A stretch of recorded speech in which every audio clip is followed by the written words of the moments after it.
Heaven is in My Heart, Part 3, our story from Genesis to Revelation, Chapter 11, Judges. Joshua ensured that the Israelites kept the tradition of the Passover in the new land. God renewed his covenant with the people of Israel and fulfilled his promise to Noah and Abraham by making them a nation and giving them the promised land.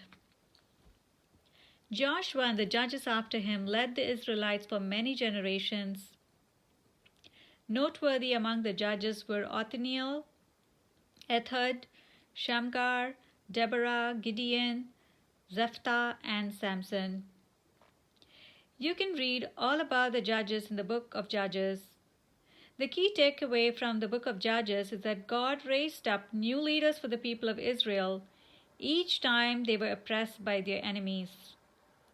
Also important is that the Israelites kept abandoning God and worshipping false gods, which led them into sin and slavery. Some Bible scholars call this a cycle of sin as portrayed in the book of Judges. Deborah fought the enemies of the Israelites fiercely and established peace for the Israelites, which lasted for at least 40 years. Gideon fought the Midianites and Amalekites with an army of just 300 men chosen by God, and he won an overwhelming victory. He fought this battle so the people would learn that God brought about their victory, not by the power of man alone. The Israelites wished to make Gideon a king, but he refused because God himself was the king of the Israelites.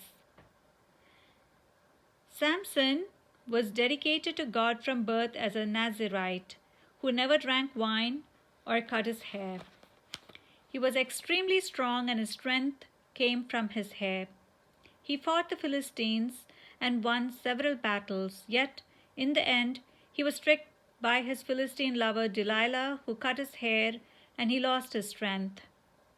His enemies imprisoned him and tied him to the pillars inside a temple to the Philistine god Dagon.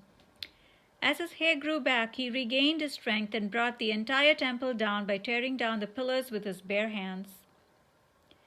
After Samson, Eli became the judge of the Israelites.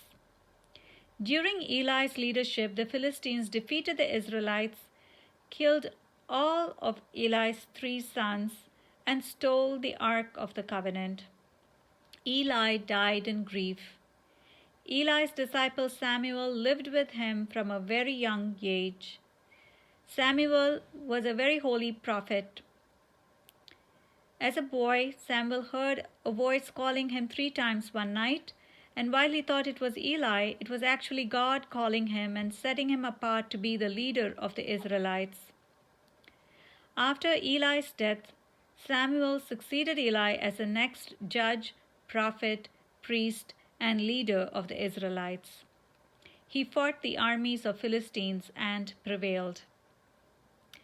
1 Kings and the book of Samuel has the stories of Samuel's successes.